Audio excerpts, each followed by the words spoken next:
하얀 백사장 위에 너와 나 둘뿐. 술 기운이라 더 용기가 났을까? 내 손은 그녀의 가슴골을 지나 점점 더 그녀의 수풀 속 옹담샘을 향해 거침없이 내려가고 있었다. 자기야, 못 참겠어. 어서 들어와. 그녀의 옹달샘에서 뿜어져 나오는 천연수를 며칠 물도 못 마시는 미친놈처럼 마셨다. 그녀의 신음소리가 백사장 끝까지 닿을 듯한데 처음 가본 외딴 섬에서 내가 이러고 있을 줄이라. 헛 웃음이 났다. 저는 김민재입니다. 32살이죠. 4년 전까지만 해도 행복한 가정을 꾸리고 있었습니다. 사랑하는 아내와 4살 딸이 있었거든요. 하지만 그 모든 걸 한순간에 잃었습니다. 교통사고였어요. 저 혼자만 살아남았죠. 그 후로 저는 완전히 무너졌습니다. 해양생물학자에서 다큐멘터리 PD로 전향했던 꿈 많던 시절도 끝났어요. 모든 게 의미 없게 느껴졌거든요. 매일 술로만 버티며 살았습니다. 그러던 어느 날 정리하던 짐 속에서 대학원 시절 갈라파고스 연구 계획서를 발견했어요. 아내가 선물해준 스페인어 회화책도 함께요. 당신 꿈이었잖아. 언젠가 꼭 가보자. 아내가 했던 말이 떠올랐습니다. 그 순간 결심했죠. 더 이상 여기서 썩어 있을 순 없다고요. 처남이 격렬하게 반대했습니다. 형, 또 도피성 여행이에요? 이제 그만 현실을 직시하세요. 하지만 전 이미 마음을 정했습니다. 에콰도르행 비행기 표를 끊었어요.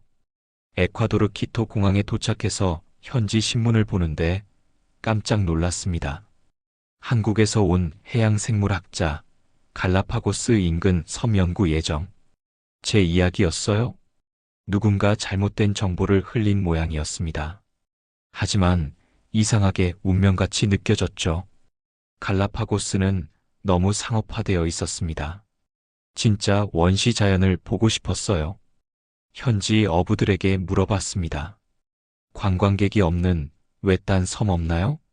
한 어부가 조심스럽게 말했어요.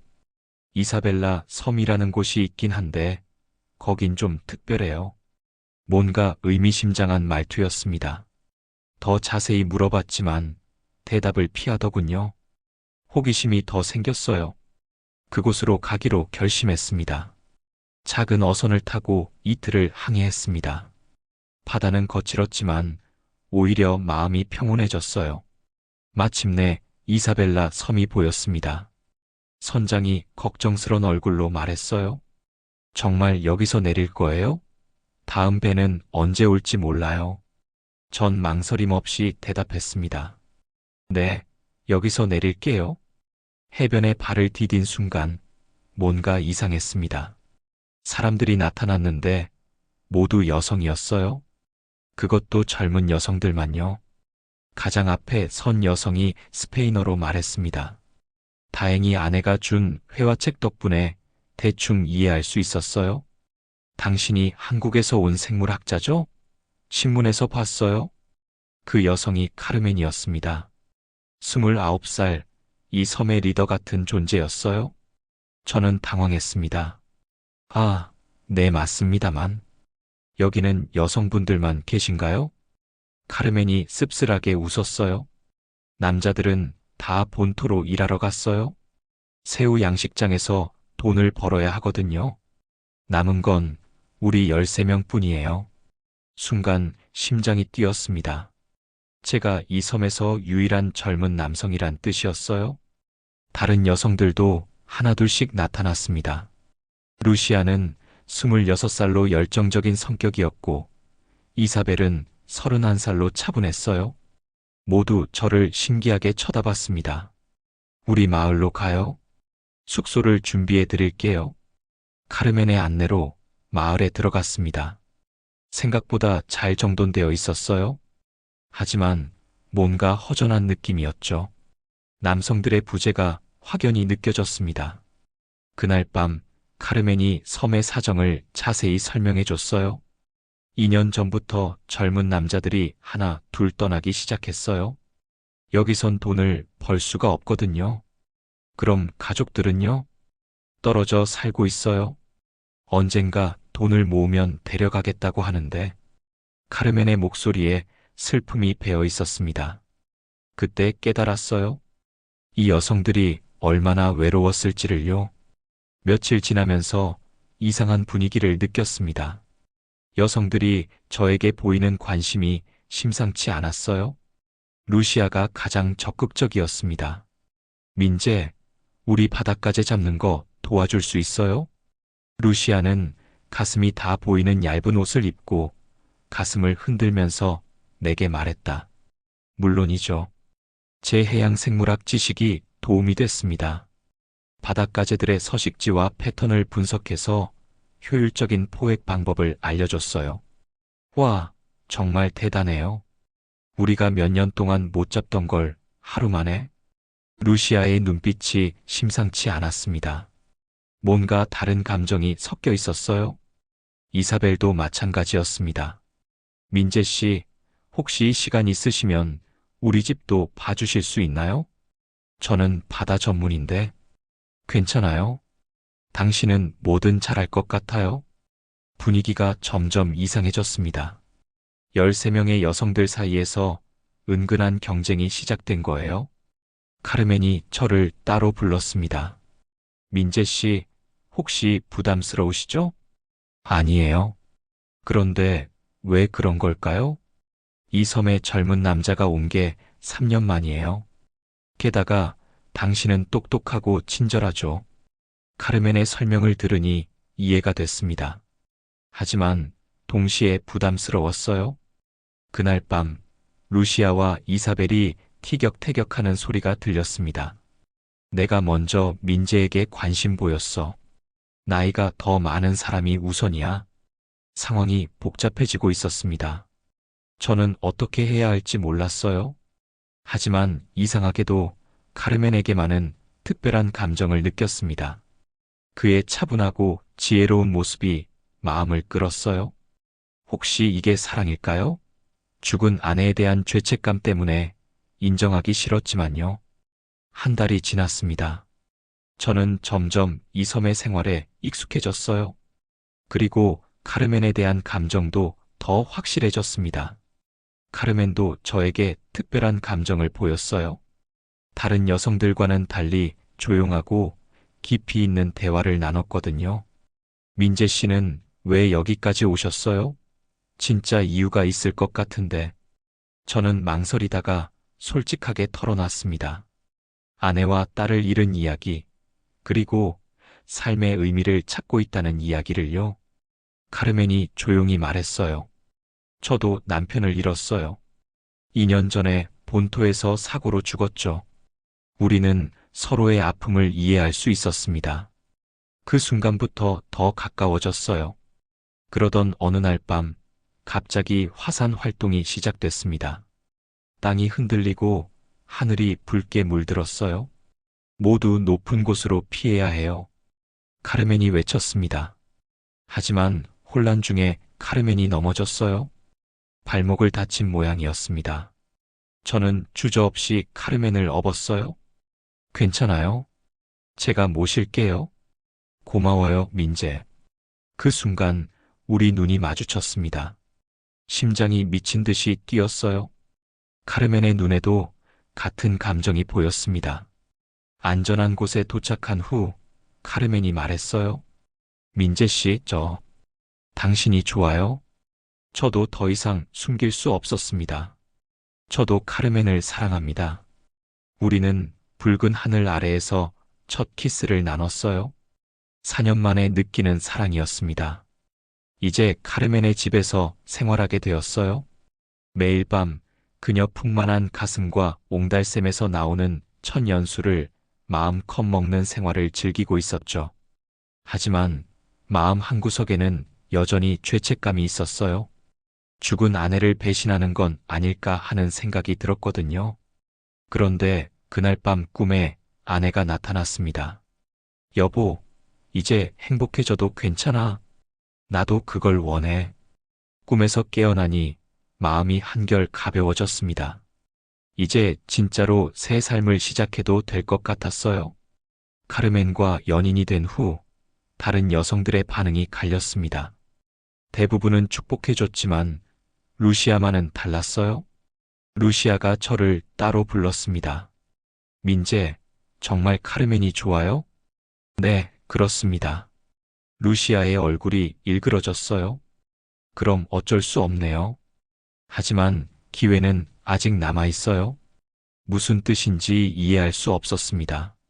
며칠 후 섬에 이상한 소문이 돌았어요. 마약 밀매업자들이 이 섬을 중간 기지로 쓰려 한다는 것이었습니다. 카르멘이 걱정스럽게 말했어요.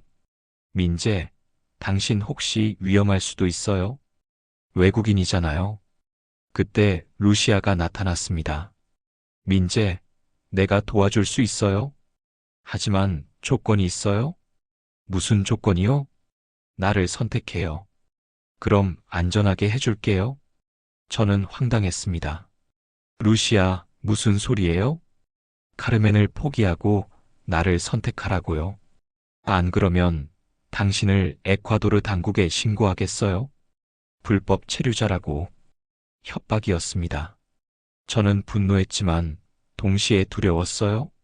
정말로 쫓겨날 수도 있었거든요. 카르멘에게 이 사실을 말했습니다. 민재, 괜찮아요? 우리가 함께 이겨내요. 하지만 상황은 점점 심각해졌습니다. 정말로 수상한 배들이 섬 근처에 나타나기 시작했어요. 어느 날 밤 루시아가 또다시 찾아왔습니다. 마지막 기회예요, 민재. 나를 선택하지 않으면 후회할 거예요. 저는 단호하게 대답했습니다. 절대 안 됩니다. 카르멘을 사랑해요. 루시아의 표정이 차갑게 변했습니다.